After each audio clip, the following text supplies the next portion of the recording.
Olá, alunos do oitavo ano. Então vamos para mais uma aula e olha só, chegamos nas rebeliões na América Portuguesa, hein? Então olha só, na aula de hoje nós vamos falar a parte um dessas rebeliões, que é a Inconfidência Mineira. Então, conteúdo: as minas de ouro e a região das minas, a taxação e os impostos da atividade mineira, o processo da derrama, a Inconfidência Mineira e a figura de Tiradentes, o término do processo da Inconfidência. Objetivo: identificar as principais causas sociais, econômicas e políticas que levaram à Inconfidência Mineira. Analisar criticamente os motivos, o desenvolvimento e as consequências da Inconfidência Mineira, relacionando-as às ideias iluministas e ao contexto político-social da época. Vamos embarcar nessa! Então aparece aqui a imagem, né, a bandeira do estado de Minas Gerais. O lema escrito em latim, traduzido para o português, significa liberdade, mesmo que tardia. Olha só.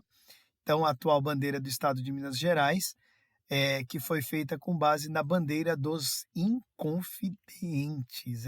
Então, os Inconfidentes tiveram aí o seu dedo na elaboração e confecção dessa bandeira de Minas Gerais. Vamos lá, então.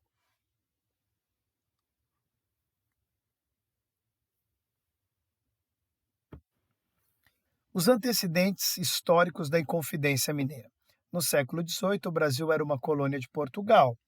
Nesse século, o garimpo do ouro promoveu um grande crescimento do fluxo de mercadorias e pessoas nas áreas exploradas e o desenvolvimento econômico dessas regiões. Com a descoberta do ouro em Minas Gerais, a América Portuguesa tornou-se o destino de milhares de pessoas. Isso gerou uma superpopulação, o que acarretou escassez na distribuição de alimentos e episódios de violência e morte. Na segunda metade do século XVIII, Portugal adotou medidas de maior controle sobre a exploração do ouro. Vamos a elas agora. Aumento do rigor das penas de quem contrabandeava, determinação de que o quinto, imposto sobre o ouro extraído das minas, chegasse a mais de 1.500 quilos de ouro por ano, instituição da derrama em 1751, imposto cobrado a todos os cidadãos da região para cobrir o que os mineradores deviam de impostos à coroa. Nesse contexto, um grupo de colonos formados principalmente, vamos mudar aqui, que faz ao vivo, hein? Principalmente por membros da elite local, se conjuraram contra a coroa portuguesa. E aí aqui em amarelinho, que eu puxei para baixo, conjurar, ação conduzida por um grupo por meio de um acordo secreto, visando subverter a lógica política estabelecida, hein? Olha só o que nós acabamos de ver. Naquele momento, alguns dos filhos da elite colonial, figuras influentes na sociedade mineira, realizavam seus estudos na Europa, entrando em contato com os ideais iluministas de liberdade e igualdade. Então, é fundamental essas pessoas proeminentes da sociedade, né, filho dos grandes colonos, que eles estavam na Europa. E eles tiveram contato com as ideias iluministas que estavam a todo vapor lá na Europa, tá certo? O grande protagonista do movimento, presta atenção, o grande protagonista do movimento foi Joaquim José da Silva Xavier, militar, dentista, amador, tropeiro e garimpeiro. Por ele ter sido um dentista amador, o apelidaram de Tiradentes. Guarda esse nome, que é até feriado dia 21 de abril, né? Durante muito tempo, Tiradentes foi apontado como o mais pobre entre os conjurados. Estudos recentes, no entanto, apontam que ele também era um homem de posses. Apesar disso, Estudos recentes, no entanto, apontam que ele também era um homem de posses. Isso não quer dizer que a primeira informação está errada, que diz: Tiradentes foi apontado como o mais pobre entre os conjurados. Ele poderia ter posses, mas ser o mais pobre entre os conjurados. Isso aí não tem problema nenhum, né? Então, vamos lá, continuando. Isso para mim não é nenhum problema. Apesar disso, é preciso demarcar que o exercício de trabalhos manuais em uma sociedade do antigo regime era considerado um feito de poucos prestígios e delegado a camadas populares. Nesse sentido, a figura heróica de Tiradentes como um Marte que deu a vida pelo Brasil é algo que foi moldado pelo movimento republicano no final do século XIX, tá? Isso aqui também bem tranquilo, tá? Quando a República é estabelecida, eles precisam ir lá para trás para buscar heróis e pessoas que, em algum momento da história, eles tiveram uma luta ali a favor desses ideais republicanos. E Tiradentes fazia parte desse grupo lá atrás, e aí Tiradentes é trazido aqui para frente para ser, quando o Brasil é proclamada a República, um dos símbolos desse momento, tá certo? Os estados nacionais esmeraram-se em criar hinos, bandeiras, imagens e símbolos que personificam a nação, fornecendo-lhe o sentido de união e identidade. Assim, certas festas, datas, heróis, monumentos e obras musicais se conjugam naquele conjunto de tradições inventadas, elementos construídos e formalmente institucionalizados, quase sempre consolidados por meio da repetição.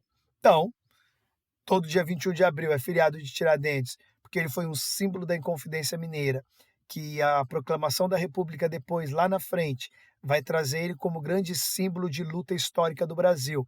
E todo ano nós vamos comemorando e lembrando essa data. É isso que esse texto aqui está querendo dizer, tá certo?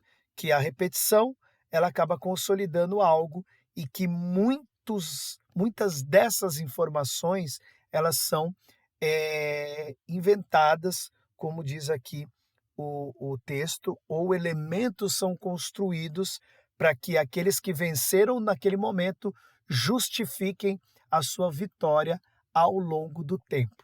Tudo bem? Então nós concluímos. As narrativas sobre o passado são construídas e alguns homens e mulheres ao longo da história foram, por meio delas, transformados em heróis. Na época da proclamação da República, tornou-se conveniente heroicizar aquele que lutaram contra a monarquia. Por isso aconteceu o resgate de Tiradentes e sua construção enquanto mártir.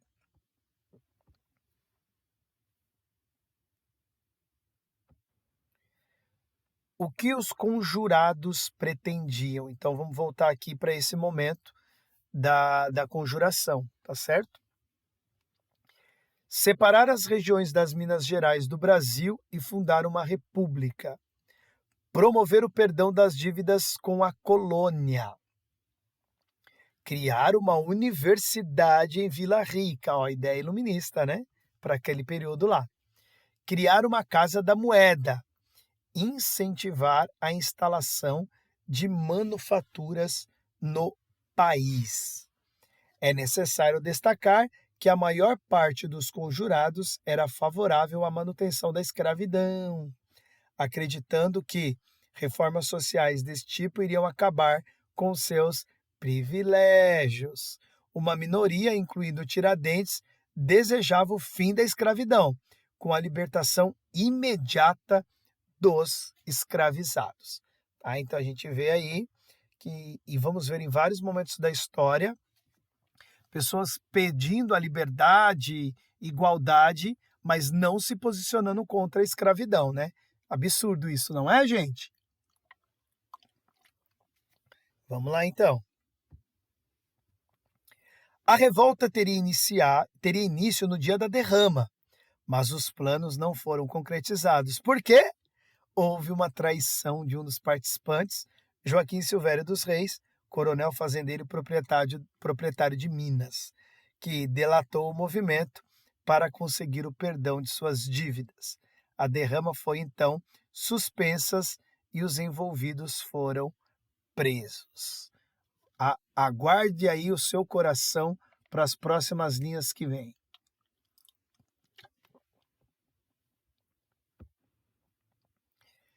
Repressão sofrida em decorrente da revolta. Depois de uma investigação de 3 anos, em 1792, os conjurados, 2 pontos, todos tiveram seus bens confiscados, 9 foram exilados na África, 11 foram condenados à forca, porém, 10 tiveram sua punição transformada em exílio.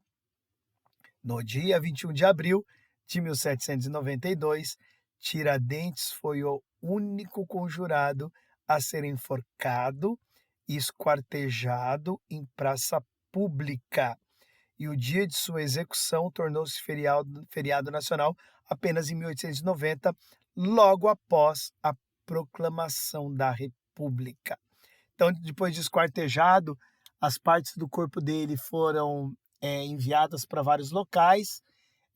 A sua cabeça ficou exposta em praça pública, lá em Vila Rica, e ela acabou sumindo, tá certo? Fizeram esse esquartejamento para que fosse dado um sinal para que, se mais alguém se incomodasse com aquele sistema, poderia acontecer a mesma coisa, tá certo? Então, apenas Tiradentes foi executado. E isso mostra porque que ele está até hoje aí com o seu feriado no dia 21 de abril. Foi o único esquartejado, como diz, os humilhados serão exaltados. Tá vendo só?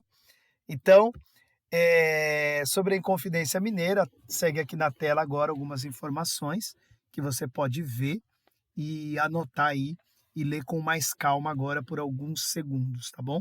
Vou deixar essa parte aqui na tela nesse momento.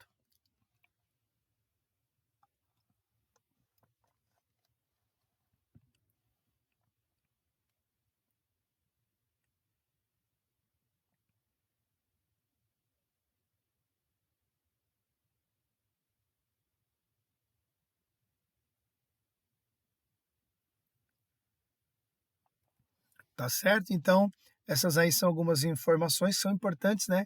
Se você ter um cardzinho, você ter uma anotação com esses contextos finais que tem líderes, motivos, ações, o que pretendiam e consequências, tá?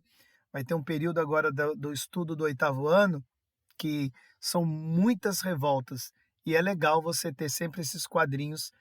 Eu sempre vou colocar eles aqui.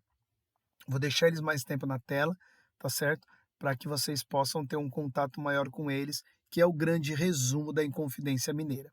Tudo bem? Então, líderes, motivos, ações, o que pretendiam e consequências, tá certo? Em algumas delas vai ser importante você colocar o período também e o local, principalmente lá, quando a gente for falar das revoltas do período regencial. Tudo bem? Então, na aula de hoje, aprendemos sobre os motivos e ações e as consequências da Inconfidência Mineira. Percebemos que ele foi um movimento que visava a emancipação política de uma das regiões do Brasil.